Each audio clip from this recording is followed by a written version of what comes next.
Hi guys, VST here, FingerPrint Tech. We have the Pixel 6 here, and we finally have the January update, guys. So there is a lot of drama and a lot of controversy around Pixel 6 and Pixel 6 Pro devices. I myself have been using the Pixel 6 since some time. Of course, now it's not my primary phone because I have the S21 Ultra. I switched back for many reasons, guys. But hey, Google really sticking to their promises. Hopefully they have released this so much awaited January update. So guys, I'm gonna hit the resume button and you're gonna see right away that this update fixes critical bugs and improves the performance and the stability. 41 megabytes, guys. You might ask yourselves why. Simply because I was one of the lucky ones to get the December update, which apparently fixed a lot of things. $100 by the December update, also fixing the fingerprint scanner issues and etc.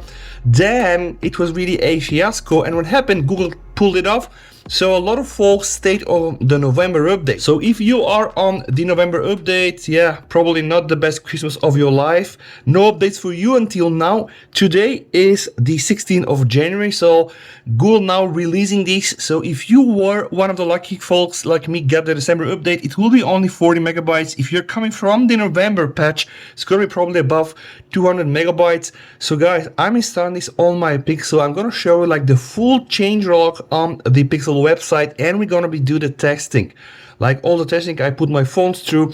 How stable is the user interface? Do we have stutter when we go and swipe notifications though, or we enter home settings, or we go to the left or to the right, or we access app shelf? All of these apps opening, apps closing, camera opening, camera closing.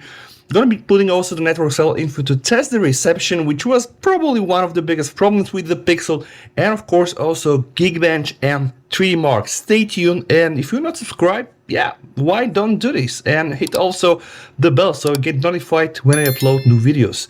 See you when that's installed. The update has been downloaded, and now currently my phone is being optimized, which may take a while. And I can tell you a secret, it is really taking a while. So let's wait for this process and then be back with you. Believe it or not, it took more than an hour, guys. I think probably an hour and a half, almost 2 hours to get this thing completed. But right now, hey, we are ready. So I will restart now, and hopefully I'm not gonna wait too much. And present to you the January Pixel 6 and 6 Pro update and test the hell out of it. So finally, here we are. This is, by the way, one of the, I would say, bit weird new wallpapers. Also updated for the new Pixel 6. But guys, when you scroll down, you're gonna see that we are using the SQ1, the 220.105.007, and this is the January update. So I'm really thrilled and hyped about it. Let's try to see how well it performed, or not well. Let's start with the changelog posted by KMV here, the community manager on the Google Pixel support page. Now, as I told you guys, the update for the 6 and 6 Pro is a 007 version. What is included? January 22 update includes bug fixes and improvements for the Pixel's users. It has been really a disaster, guys. 6 and the 6 Pro, people losing connections, it dropping calls, heat, and that's problematic because until the Pixel 6 series, you buy a Pixel phone, you get the best stock Android experience. Now, Android 12 is really for me a huge leap forward with all this material and all the designs, guys, but this has been very, very problematic. So let's see, guys. Framework updates fixing the issue causing the screen to unlock after missed call when no screen lock is set. Network and telephony, which is probably for me the biggest problem. Everybody can forgive if you have Stutter here or there, like I experience very often on my One UI 4 Samsung S21 Ultra, but telephony service is actually the base, the core service for every headset. I mean, you buy your phone, you want to deal with this, you want to make calls and call 911 and 112 and etc.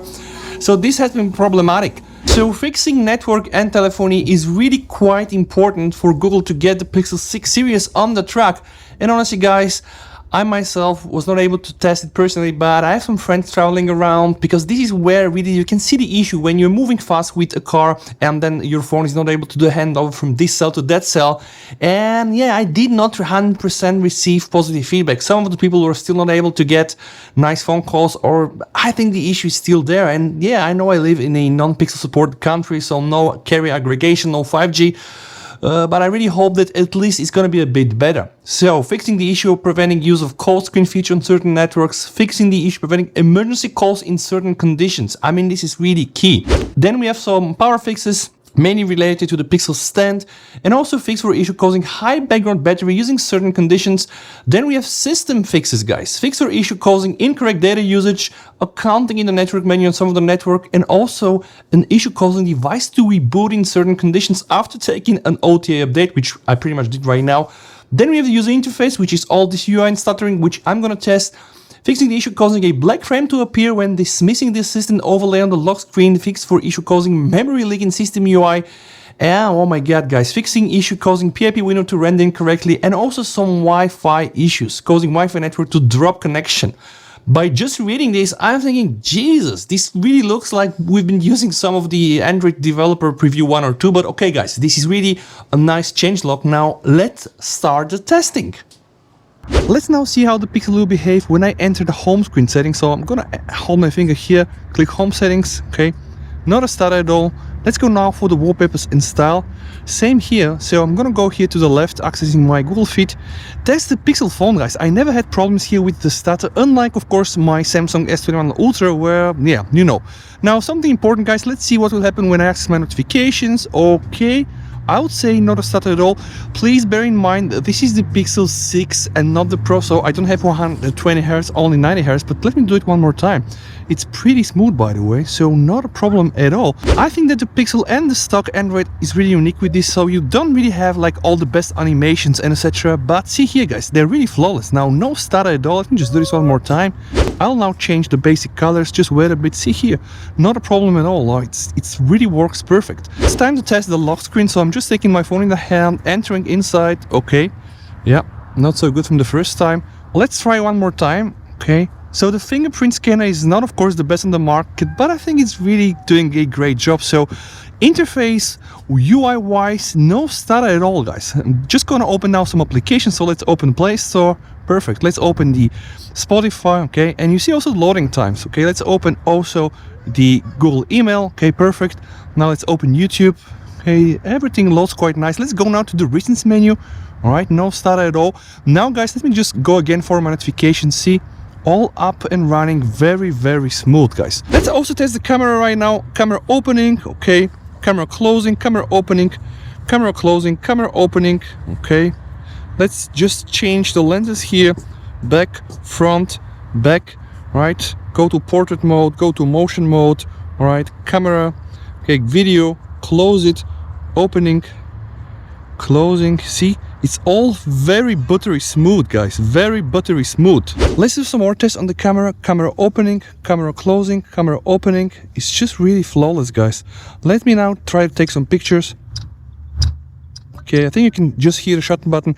It is absolutely smooth now. I really don't have anything against this interface. It's really killing it, guys. Probably one of the smoothest interfaces in a mobile phone. That's of course not an iPhone. Now guys, I need to discuss connectivity and telephony, and you know I'm using the Pixel in a non-supported area, which means that I'm only getting LTE and not even LTE plus. So yeah, it's 4G. 4G plus will probably be never achieved unless a miracle happens and some of the carriers start providing support for the Pixel in my country, which I doubt. But hey, we have been made aware with all these restrictions when the 10th chip has been announced and etc. So yeah, it's only as good as it gets. Fit test, guys, because I want to prove a point here. You don't need 4G plus, and probably you don't need also 5G to just really have a usable phone. As you can just see, guys, I'm getting, yeah, okay, 60 megabits per second, which is not bad, guys. This connection should be really enough for you to use the phone as a normal daily driver. The only problem I have with the Pixel 6 is the fact that it doesn't really have VoLTE and Wi-Fi.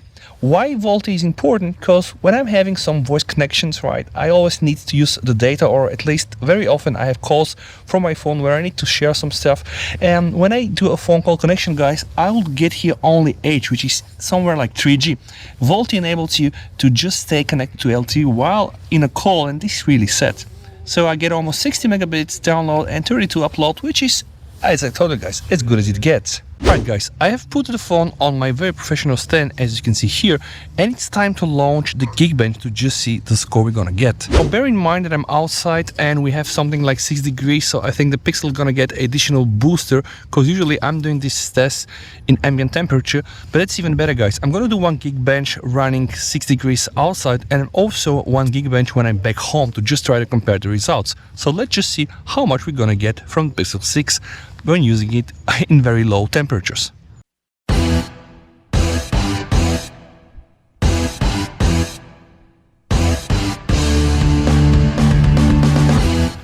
Alright guys, so 1051 on the single core score and almost 3000 on the multi-core score, and I would say that's really an amazing result. Why? Because yeah, we know Tensor chip is not one of the best and most powerful chip outside, but it's really doing a great job. Some comparison with the Pixel 4 and Pixel 4 XL, you can just see that really the Pixel 6 is killing it on the single core score. Same story on the multi-core score, you can just see almost 3000, and you can just see the Pixel 4 XL scores 2200. So yeah, GeekBench outside, not a bad idea. If you want to see the GeekBench at ambient temperatures, please make sure to watch the full video. Never stops to impress me really is the fluidity of the user interface. Just take a look, it's really breathtaking. And I know the Pixel is getting a lot of hate, but just see guys, everything that I touch or do with this phone is absolutely flawless in terms of UI. There are no stutters at all, and I don't think I ever experienced stutters, like I have to say, in my Samsung devices, which are really great, and I do like One UI 4, but compared to the stock Google, yeah, I just think that we are really still very far away, or at least Samsung. Every time I open an application, or even every time I try to open a camera and try to close it, I really have a very fluid interface. This is absolutely consistent guys. It's been like this since I started to use Android 12 developer preview, and I started using this already on the first day, and when Android 13 is around the corner, it's gonna be the same thing I'm gonna do. Everything really runs so flawless. I really think again of putting my SIM back in the 6, but of course all these things with the connectivity and the lacking of VoLTE and Wi-Fi really are making this very hard for me. Else I think it's a really great and very smooth interface. Guys, it's time for the 3D mark, and don't ask me how I just managed to put the phone on this tree. So I'm gonna launch 3D mark and we're going to observe the result. Alright, so here we are guys, and we're gonna be doing here the wildlife test. So starting in 3, 2, 1. Alright, well, let's get going guys. Very extreme guys. I really hope that the phone is going to survive. Now you know that when we are doing 3D mark test, you are going to be able to observe the frame rate here down below. It's gonna be here. So we are starting with 40 FPS, right, which is not that bad, and I always say like 40 to 60 is kind of like playable, but let's see how much we're gonna get to the end.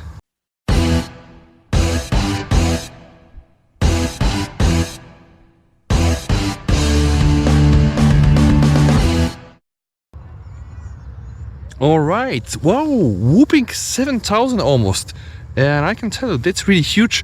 I don't think I got something even close like on my S21 Ultra, but please have in mind that I'm doing this test outside guys, so again, don't forget, watch the video until the end when I'm gonna do the benchmarks again at home running on 22 ambient temperature. But overall, almost 7000 overall score, I think is just crazy. This is very good, and you can just see that your score is better than 92% of the results from all other devices. So yeah, well, temperature again 22 to 23. I have to acknowledge guys, I'm doing this outside, but it's still very good. Now let's do some version checks guys. First thing I want to do is I want to check the version of the home launcher, so I'm just going to access the home settings. We have the Pixel launcher, and what's funny enough is we only see here version 12. Now the other trick that I'll do is I'm gonna go recent menu and just click here from above, because here we're gonna have also access to application info. Then I'm just scrolling down and we again have version 12. So indeed, the launcher is version 12.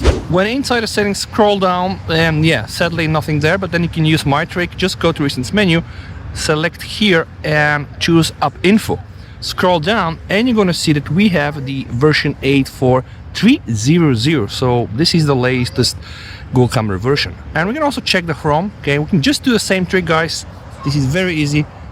We're gonna choose here application info, we're gonna scroll down, and the home version is 970469287. Now at the end, let's check again some of the animations. Again guys, I have to say it, every time I test it, it is so smooth and no stutter at all. And yeah, I mean, I just am so envy, and I just wish that my Samsung performed into the exact same way. Of course, again, here you don't have all the big and the shiny animations, right? Opening Telegram, see, when you zoom out, zoom in, you don't get all these nice effects, but still guys, there are some nice effects. See here, you want to do like this, and then you get, of course, this blur. It's not so sophisticated like what we've seen on One UI 4. You may not have all the latest animations, but I think just the way it works is where it shines. So guys, this has been my review of the Pixel 6 January software update. I really hope that I was able to really show you some of the main things, but I just hope guys that most of the issues that you have experienced previously are gonna get fixed with this. Now again, if I have to just say some words, let's just wait, sit down and wait. At some point, Google is Google and they're gonna make it better, right? Until then, yeah, it's just gonna be a heavy struggle. If you have liked the video, guys, don't forget to really leave a like, leave a comment, and also subscribe to the channel, guys. Please, you and your family stay safe until we meet in one of my next videos. And with that said, VST over and bye.